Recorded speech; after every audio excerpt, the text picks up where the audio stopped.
만일 우리가 우리 죄를 자각하면 그는 미쁘시고 의로우사 우리 죄를 사하시며 우리를 모든 불의에서 깨끗하게 하실 것이요 내가 그들의 불의를 긍휼히 여기고 그들의 죄를 다시 기억하지 아니하리라 하셨느니라. 사랑과 은혜가 많으신 아버지 하나님, 주님의 은혜와 사랑을 감사드립니다. 오늘도 개와 복된 사랑을 하시고 새벽의 저 시간 주 안에 시작하게 하시면 감사합니다. 이 시간도 주님께 모든 것 맡기고 나올 때 주님 만나고 또 응답받고 돌아가는 귀한 시간 되게 하시옵소서. 예수님 이름으로 기도하옵나이다. 찬송가 482장, 옛날 찬송가 449장, 482장 49장, 참 즐거운 노래를 482장, 옛날 찬송가는 49장입니다. 참 즐거운 노래를 늘 높이 불러서 이 세상 사는 동안 주 찬양하겠네. 복 주실 산에 올라 멀리 바라보니 나 건너갈 요단가 뚜렷이 보이네.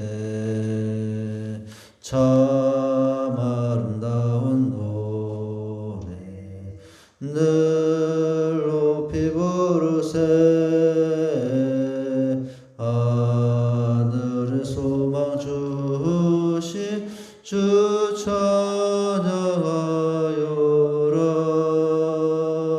참 아름다운 노래 다 함께 부르세.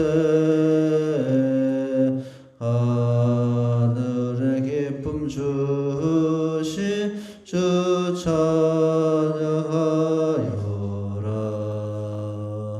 참 즐거운 노래를 늘 높이 불러서 내 영혼 구원하신 주 찬양하겠네. 땅 위의 성도들이 부르는 노래에 저 하늘의 천사들 다 화답하겠네. 참 아름다운 노래 늘 높이 부르세. 하늘의 소망 주신 주 찬양하여라. 참 아름다운 노래 다 함께 부르세. 하늘의 기쁨 주신 주 찬양하여라. 참 즐거운 노래 늘 높이 불러서 만왕의 왕 되신 주 나 찬양하겠네. 거룩한 하늘 노래 들려올 그때에 참 그립던 주님을 반가이 대하리. 참 아름다운 노래 늘 높이 부르세.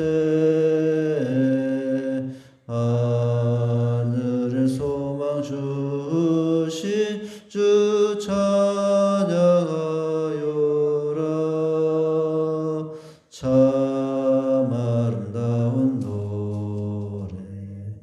다 함께 부르세.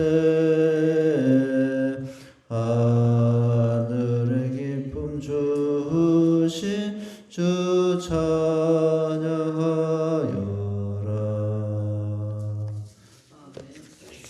마가복음 3장입니다. 마가복음 3장 13절에서 19절 보십니다.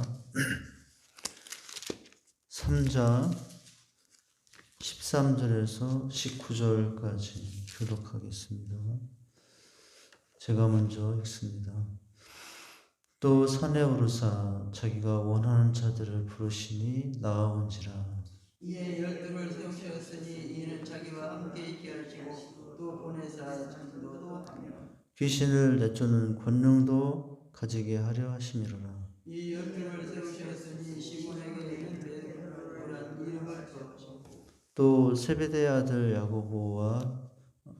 야고보의 형제 요한이니 이 둘에게는 보아너게 곧 우레의 아들이라는 이름을 더하셨으며 또 안드레와 빌립과 바돌로메와 마태와 도마와 알페오의 아들 야고보와 및 아리오와 가나안의 시몬 다 같이 읽습니다. 또 가룟 유다니 이는 예수를 판자더라.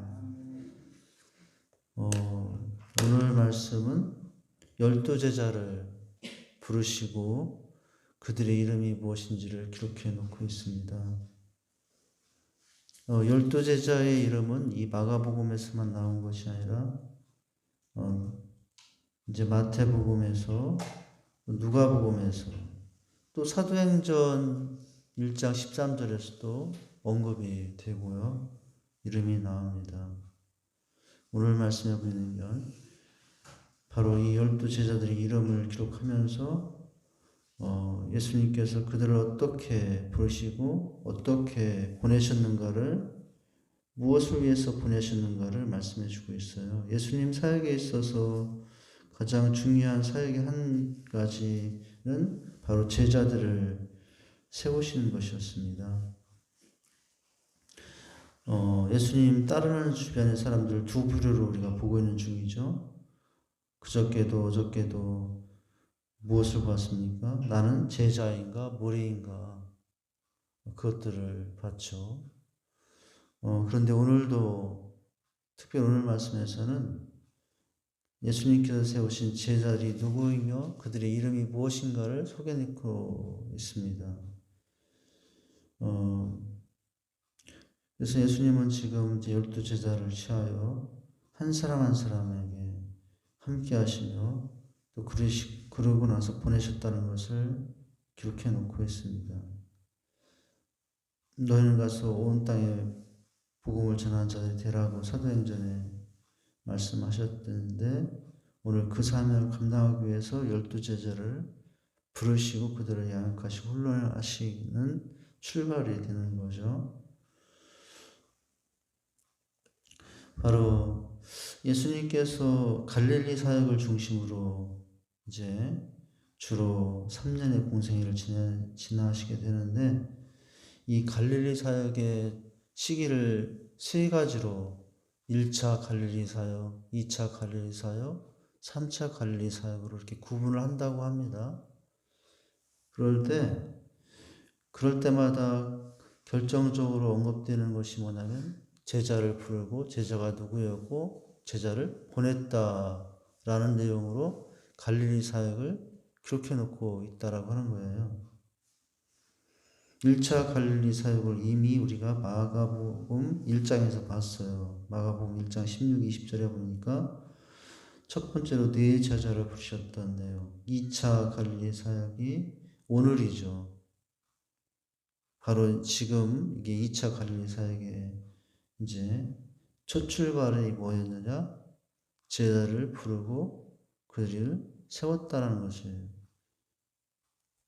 그리고 3차 갈릴리 사역이 나중에 보면은 마가복음 6장에 나오는데 그때는 지금 이렇게 1차에 4사람 부르고 또 2차에 이제 12사람 부르면서 3차 갈릴리 사역의 본격적인 내용은 마가복음 6장에 12제자를 보내시는 장면으로 이렇게 이제 구분을 할 수 있다고 합니다. 그래서 오늘은 어찌 보면 갈릴리 사역의 두 번째 사역의 내용으로서 그들이 누구인가를 기록해 놓고 있어요. 어떻게 그들을 부르셨는 거죠. 13절부터 보면 첫 절이 어떻게 시작이 됩니까? 산에 오르사 거기에 산에 오르사 자기의 원하는 자들을 부르셨다라고 나와요. 오늘 예수님께서 부르신 그 기준이 뭐였냐면은 이렇게 기록하고 있습니다. 누구를 불렀다고요? 자기의 원하는 자들을 불렀다라는 거예요. 예수님께서 원하시는 분을 불렀다는 거예요. 선택의 기준이 어떤 선택받는 사람들의 자격이 뭐냐, 능력이 뭐냐, 출신이 뭐냐를 보고 부르신 것이 아니라는 거죠. 예수님이 원하셔서 사랑할 자들을 부르셨다는 내용이에요. 전적으로 부르신 것은 그래서 택함 받은 사람들의 어떤 자격이 아니라 주님의 전적인 의지와 선택에 의해서 택함 받았다는 거죠. 우리가 어떻게 부르심 받았습니까? 내가 능력이 좋아서요? 내가 자격이 있어서? 내가 많은 공로를 세워서 불렀나요? 그렇지 않습니다. 우리도 누가 어떻게 부르신 거죠? 주님이 원하셔서 부르신 거예요. 자격이 없는데도, 아무 공로가 없는데도, 오히려 예수 믿기 전에 세상에 있을 때 하나님과 원수 되어 살았다고 바울은 말했는데 우리가 그렇게 살던 사람들이었어요. 그럼에도 불구하고 그런 나를 원하셨다. 이 원하셨다, 자기 원하는 자들을 부르셨다라는 이 원하다는 내용은 더 깊은 의미로 그 의미를 생각해 본다면 사랑하셔서 부르셨다는 거예요. 자격이 없는데, 공로도 없는데, 내 출신 가문도 별로 없는데 원하셔서 부르셨다는 거예요. 이걸 뭐라 그럽니까? 은혜라고 해요. 우리를 부르신 것이 은혜에 의해서 부르신 거예요. 원하셨다. 요한복음에 보면은 이렇게 기록하고 있죠. 너희가 나를 택한 것이 아니요 내가 너희를 택하여 세웠나니. 우리 착각해요. 내가 교회에서 택했고, 내가 직사교회 택했고, 내가 주님 믿기로 택했고. 그런데 일면 내가 그런 모습이 있을 수 있어도 성경은 뭐라고 기록하고 있냐면은 너희가 나를 택한 것이 아니라 내가 너희를 택하였다. 이는 가서 왜 택하였느냐? 이는 너희로 가서 과실을 맺게 하고 또 과실이 항상 있게 하여 내 이름으로 아버지께 무엇인지 다 받게 하려고 불렀다라고 말씀하고 있습니다. 바로 이것도 뭡니까? 너희가 나를 택한 것이 아니라 내가 너희를 택했다는 것도 뭘 말한다고요? 은혜를 말하고 있는 거예요. 오늘 제자들이 택함 받은 것, 그들의 배경이 좋아서 출신이 좋아서 학력이 좋아서 지식이 많아서가 아니라 전적으로 주님의 은혜에 의해서 하나님 주님이 원하시는 그 사랑에 의해서 택함을 받았다는 것을 우리는 잊지 말아야 됩니다. 하나님의 자녀가 되고 제자가 된 것 특별한 조건 때문이 아니라 전적으로 하나님의 은혜이니 우리가 예수 믿게 된 것, 또 교회 다니며 여러 성도들과 함께 생활하는 것 생각하면 생각할수록 감사할 것밖에 없는 게 우리의 모습이에요. 사도 바울이 나의 다 된 것은 하나님의 은혜다. 원하는 자들을 부르셨다라고 하고 있고요. 이 원하는 자들을 부르셨다는 것은 그 부르신 목적이 사랑하시려고 부르셨다. 이런 의미도 되는 것입니다. 나를 왜 부르셨어요? 사랑하시려고. 물론 우리가 체크하면 나를 왜 부르시는가? 주님께서 나를 부려먹으려고 부렸나? 그거 아니에요. 물론 주님이 부르심받아 이것도 해야 되고 저것도 해야 될 모습도 있어요. 근데 단지 그것만을 위해서 부르신 것이 아니에요. 주님께서 이것저것 부려먹으려고 부렸다면 나 같은 사람 부르지 않아도 돼요. 세상에 나보다 더 많이 배웠고 더 많은 재물이 있고 더 많은 능력이 있고 더 많은 권세 있는 사람이 세상에 밖에 얼마나 많은지 아십니까? 그렇다면은 그렇게 그 목적으로 부르셨다라면은 나는 택하지 않으셨을 거라는 거예요. 근데 왜 부르셨죠? 원하셔서. 자기의 원하는 자들을 부르셨다. 사랑하시려고 부르셨다는 거죠. 좋아하는 사람을 부르셨다라고 지금 말씀하고 있어요. 그러니까 나는 지금 누굽니까? 주님이 원하시는 사람으로 살고 있다는 거예요. 주님이 사랑하는 사람, 주님의 사랑받고 살고 있다는 사실, 주님이 좋아하는 사람으로 살고 있다는 사실이 얼마나 큰 은혜입니까? 세상에 그 누구도 나를 좋아해 주지 않고 나를 원하지 않는데 누가 원하시고 누가 좋아하시고 계시다고요? 우리 주님이 나를 그렇게 좋아하시고 계시고 주님이 나를 그렇게 원하시고 계시다고 하는 것. 그래서 우리가 하나님 주님 앞에 이렇게 살아가는 것, 아무 자격도 없고 조건도 없는 나를 그렇게 원하여 주시고 좋아해 주시며 사랑해 주시는 그 은혜 가운데 살고 있다는 것이 얼마나 큰 은혜인가를 늘 기억하며 감사하며 살 수 있어야 됩니다. 근데 왜 부르셨을까요? 자기의 원한 자를 부르시니 나와온지라라고 했는데 부르신 목적이 14절에 나오죠. 왜 우리를 부르셨는가? 이에 12를 세우셨으니 이는 자기와 함께 있게 하시고 또 나를 보내서 전도도 하게 하려고 부르셨다라고 말씀하시죠. 근데 오늘 이 14절에 첫 부분을 우리가 조금 놓치기 쉬운데 몇 명을 불렀다고 나오냐면은 12를 세우셨으니라고 하는 부분을 우리가 조금 한 번 더 생각해 볼 필요가 있습니다. 12이라는 수.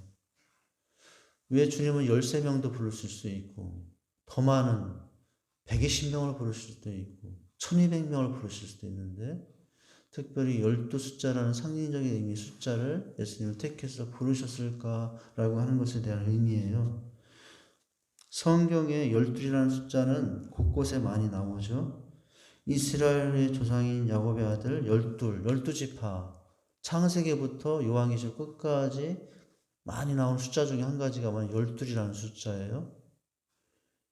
창세기에 12지파를 선택한 이야기가 나와요. 출애굽기에 12샘물의 이야기가 나와요.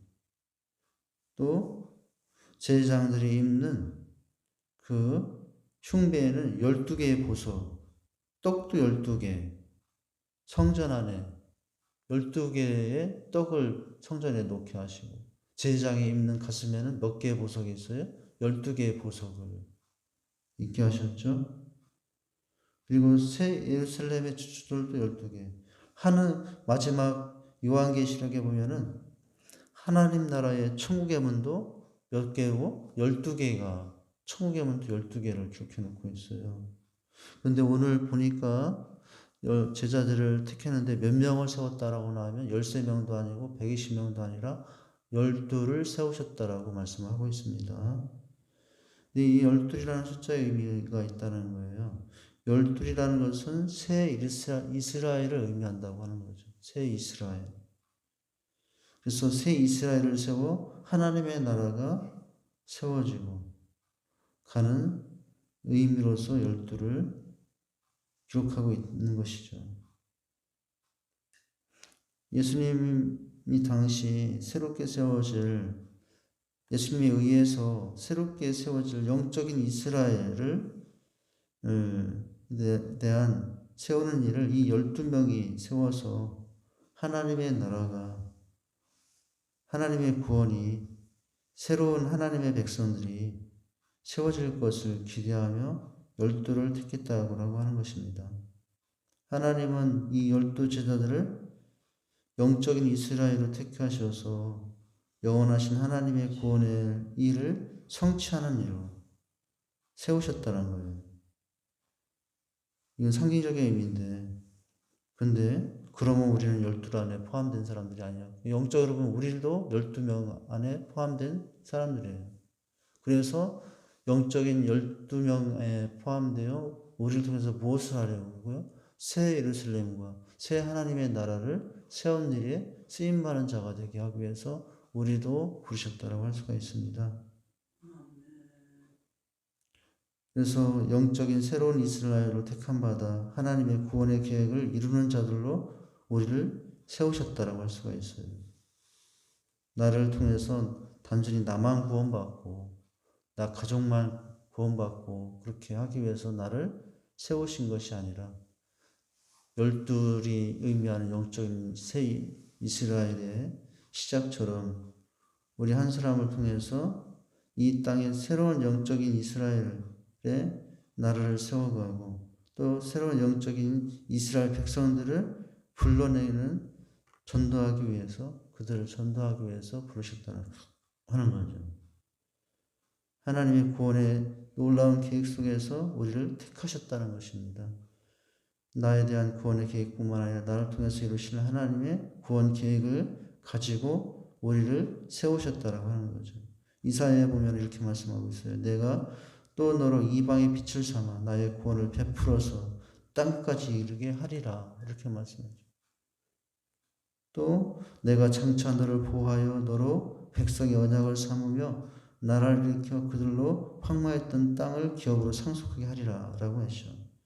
자, 이렇게 해서 12명을 택했다라고 나와요. 그런데 왜 이렇게 해서 우리를 택하셨는데 우리를 부르셔서 주님이 하신 일은 뭔가요? 하시고자 하는 것은 뭔가요? 보내시기 위해서죠. 그런데 오늘 말씀에 우리가 더 주목할 단어가 있는데 우리를 부르신 이유 중에 우리가 잘 놓치는 부분이 있어요. 우리가 주목하는 단어는 그 뒷부분 일반적이에요. 보내서 전도도 하게 하며 우리를 불렀다. 여기만 주목하기 쉽습니다. 그런데 그렇게 하기 전에 먼저 주님이 우리를 부르신 가장 근본적인 첫 번째 이유는 뭐라고 말씀하시냐면 함께 있게 하기 위해서 불렀다라는 사실이에요. 함께 있게 하기 위해서 불렀다라는 거죠. 오늘 우리가 이 세상 속에서 어둠 속에 영적인 어둠 가운데 방황하던 인생들을 그래서 죄와 세상과 낙에 타락한 인생으로 살던 우리들을 불러주시고 또 그렇게 연약한 인생들인데 어떻게 하시고 계신 거죠? 부르신 다음에는 우리와 함께 해주시고 계시다고 하는 거예요. 오늘 보내심과 또 보내심을 통해서 전도도 하게 하시며 우리는 거기만 주목하는데 더 주목해야 될 내용은 함께 하는 목적을 위해서 부르셨다고 하는 것입니다. 주님과 함께함이 없이는 무엇도 있을 수 없는 거죠. 보내사 전도도 하게 하시며도 있을 수 없는 거예요. 보내사 전도도 하게 하시며 그렇게 되기 위해서는 무슨 과정이 제일 먼저 있어야 되죠? 주님과 함께하는 생활이 먼저 있어야 된다고 하는 것입니다. 주님이 우리를 택하신 것은 우리가 함께 있으시기 위함이에요. 왜 우리와 같은 자들을 함께 있기를 먼저 원하셨을까요? 주님과 함께 해야 우리는 주님을 닮은 사람들이 될 수 있기 때문에 그래요. 함께 할 때 사람 닮아요. 부부가 10년, 20년, 30년 되면 나중에 닮는다라고 그래요. 저도 어떤 때는 둘이 닮았다라는 얘기를 들어요. 처음에 신랑 신부 만났을 때 전혀 다른 사람이었는데 하도 같이 살다 보니까 저는 그런 말 들을 줄을 몰랐는데 닮았다고. 그런데 부부들이 그렇죠. 왜 닮아요? 함께 하니까 닮은 거예요. 그래서 오늘 우리가 부르심을 받아 보내서 전도하기 전에 먼저 필요한 것이 주님과 함께하는 생활이 먼저 있어야 된다고 하는 것입니다. 함께하면서 왜요? 주님의 비전을 담고 주님의 마음을 담고 주님의 생활을 담고 주님의 인격을 담고 보냄받아야지. 그냥 부르자마자 보냄받아서 변화되지 않은 모습으로 가서 복음 전하면 오히려 하나님 영광 가릴 수 있죠. 보내서 전도도 하게 하시며 전에 필요한 것은 뭐예요? 먼저는 함께하는 것이 필요하다는 것입니다. 참된 제자는 먼저 주님과 늘 함께 동거하는 생활을 하는 자가 될 수 있어야 됩니다. 그래야 새나라 확장 12명의 의미처럼 새 예루살렘, 새 이스라엘 백성들, 새 하나님의 나라를 세운 일에 쓰임받을 수 있기 때문에 그렇습니다. 함께 하면서 주님을 수종 들면서 주님의 인품을 배우고 주님의 생활의 삶의 방식을 배우고 주님의 비전을 배우고 또 고난과 여러 가지 인생의 문제에 어떻게 대처하는지 주님을 통해서 배우고 훈련받아야 그리고 그 다음에 갈 수 있어야 된다고 하는 것입니다. 부르심받아 우리가 첫 번째 해야 될 내용은 늘 주님과 동행하는 삶을 사는 것입니다. 그래서 말씀과 동행하고 예배하며 동행하고 기도하고 동행하고 이런 생활들이 있어야만 보냄받을 수 있는 자격이 주어진다고 할 수가 있어요. 신앙의 성패는 내가 세상에서 무엇을 남기고 큰 일을 했느냐보다 더 중요한 것은 뭐죠? 하나님과 어떤 관계를 맺으면 내가 함께하고 살았느냐가 더 중요할 수 있다는 것입니다. 어찌 보면 평생 보냄받아 전도도 못하고 큰일 하지 못해도 그 사람이 정말 성공한 좋은 신앙이 있느냐는 것은 무엇을 기준으로 할 수 있다고요? 그 사람이 평생 하나님과 얼마나 같이 동행하며 살았느냐, 함께하며 살았느냐, 그것만 잘해도 부르신 은혜를 대로 산 사람이라고 할 수 있어요. 몸만 잘해도 주님과 함께하는 생활만 있어도. 그리고 나서 오늘 뭐라고요? 보내서 전도도 있게 하시며라고 말씀하죠. 주님은 지금도 우리를 부르시고 나서 우리와 함께 하시며 교제하기를 원하시고 계십니다. 늘 대화하기를 원하시고 계시며 기도를 통해서 대화하기를 원하시고 예배를 통해서 만나시기를 원하시고 그렇게 하는 것이 뭐죠? 주님과 함께하는 생활이에요. 주님이 오늘 제자들을 훈련시켰을 때 3년 동안의 과정을 보면은 학교 학생들처럼 이제 일주일에 몇 시간 나와서 그렇게 훈련받게 하신 양식이 아니었어요. 아침부터 잘 때까지 하루 종일 함께 먹고 마시며 대화하면서 주님이 어떤 생각으로 사시는지, 주님이 원하시는 것이 무엇인지, 주님이 무엇을 기뻐하시는지를 보고 우리가 무엇을 기뻐하며 살아야 될지, 무엇을 보며 살아야 될지 그것을 체험하게 하셨어요. 그것이 먼저라는 것입니다. 예수님의 공생의 3년의 기간 동안에 함께 하신 것만이 아니라 마지막인 주님께서는 이런 말씀도 하셨어요. 헤어지시면서 볼지어다 내가 세상 끝날까지 너희와 항상 함께 있으리라 라고 첫 번째 만남 가운데서도 함께 하시기 위해서 부르셨다라고. 마지막 이별의 순간에서도 주님 떠나시지만 그러나 잊지 말라고 내가 너와 항상 함께 있을 것이라고 하시며 주님은 떠나셨죠.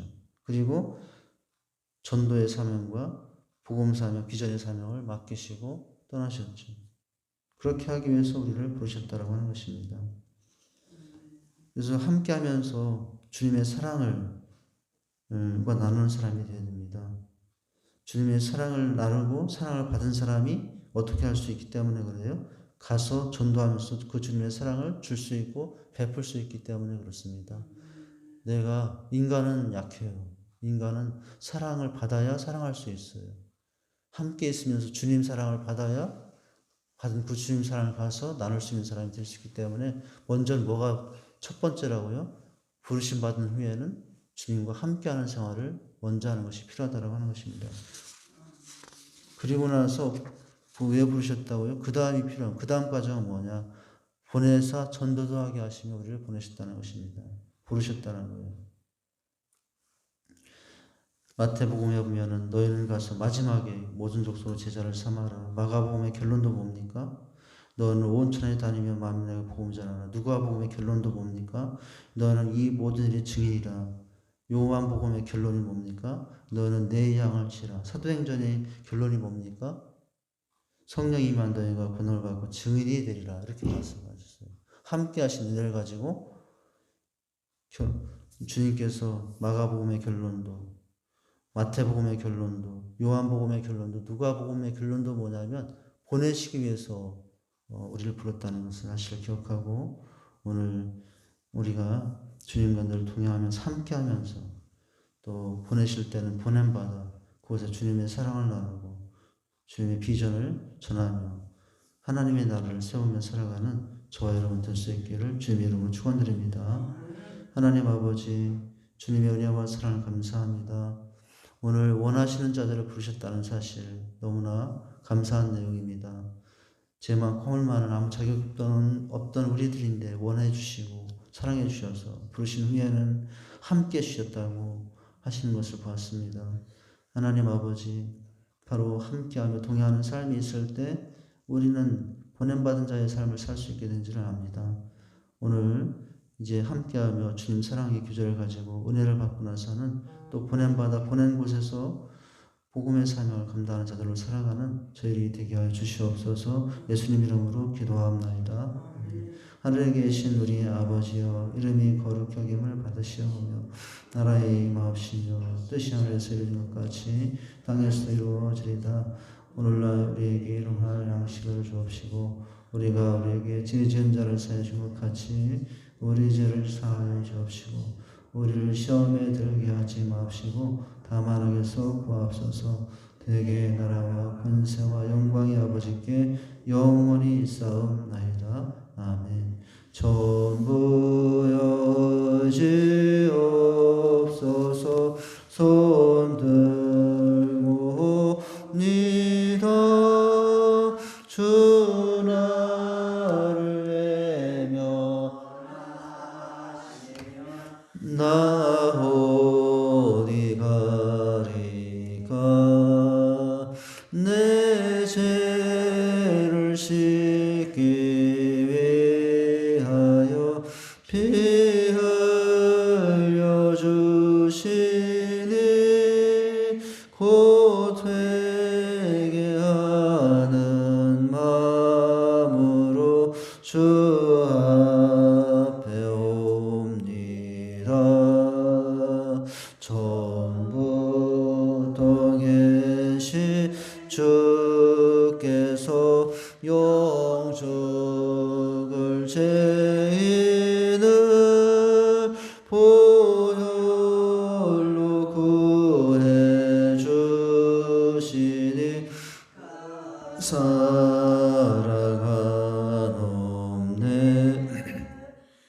내 죄를 씻기 위하여 피 흘려 주시니 곧 회개하는 마음으로 주 앞에 옵니다. 나의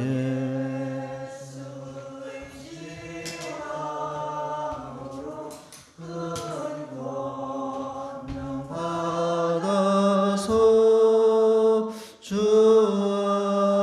앞에 구한 모든 것들 얻겠습니다. 내 죄를 씻기 위하여 피 흘려 주시니 곧 회개하는 마음으로 주 앞에 옵니다. 아멘. 이 시간 합심하여 통성으로 기도하시고 각자 개인 기도하시고 돌아가십니다.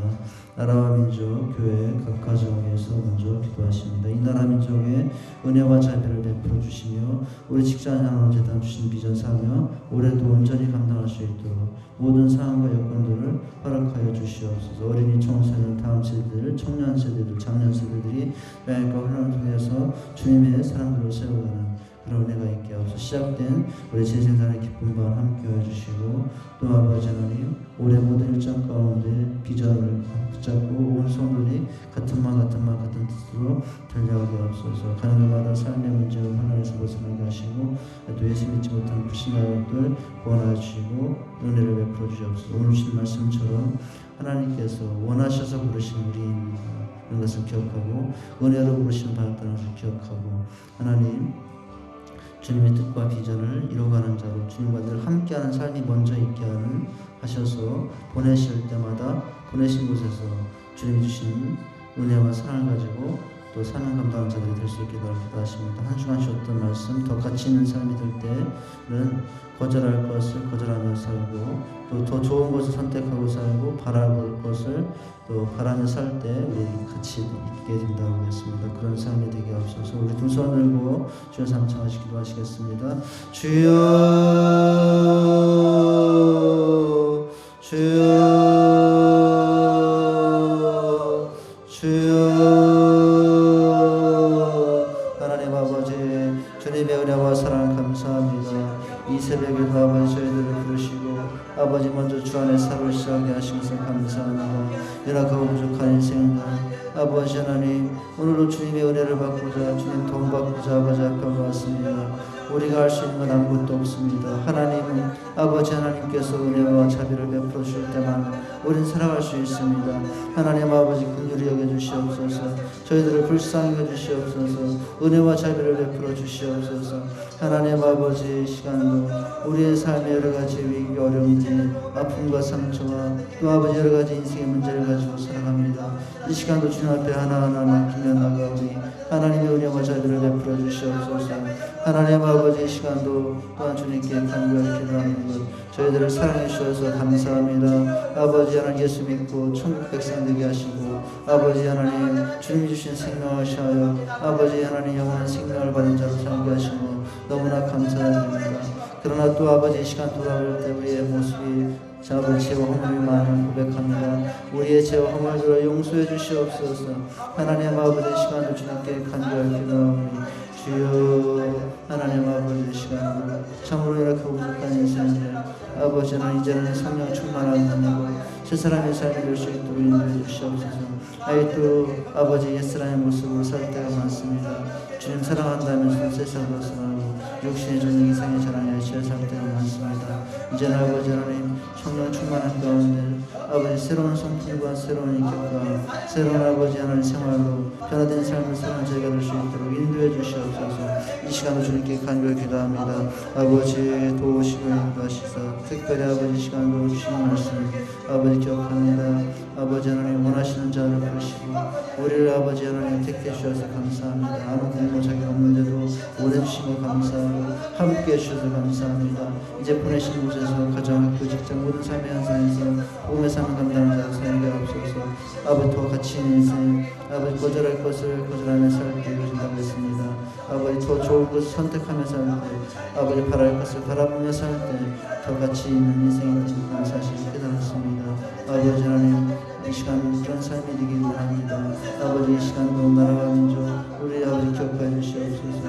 많은 위기 어려움들이 있습니다. 정치, 경제, 사회, 교육과 아버지 하나님께서 은혜와 자비를 베푸시사 이 땅에 하나님의 분명한 사랑으로 가득한 나라가 다스려지는 나라가 되길 원합니다. 저 북한에도 분명한 은혜를 베푸시고 이제 남과 북이 전쟁 없이 평화로 아버지 외침 없이 평화로 아버지 한민족으로 통일된 나라로 살아가는 아버지 허락해 주시옵소서. 그래서 세계 만방에 하나님의 살아계심을 증거하며 아버지 주님 오심을 준비하는 통일된 이 나라 되게 하옵소서. 직산장로들한 주신 비전 사명 감당하기 원합니다.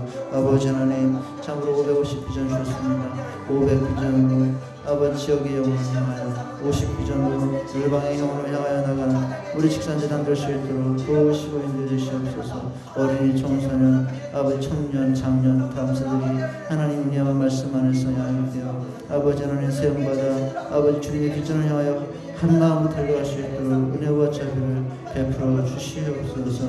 하나님 아버지 시간 계시니께 간절히 기도합니다. 우리 아버지 하나님 참으로 하나님 우리에게 주신 비전 사명들 감당할 수 있도록 인도해 주시옵소서.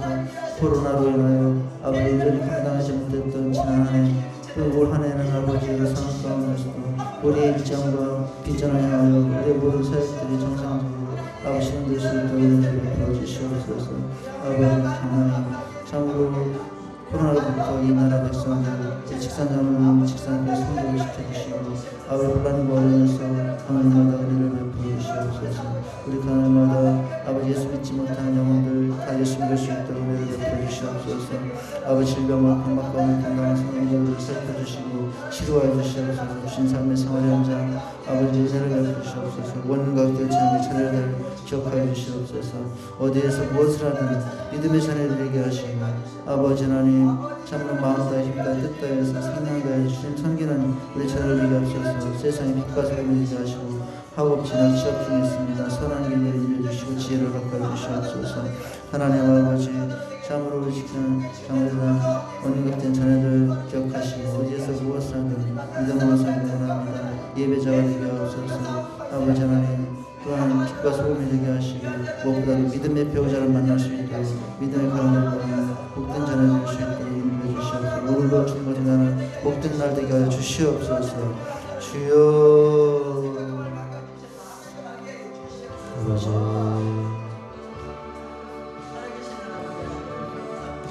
주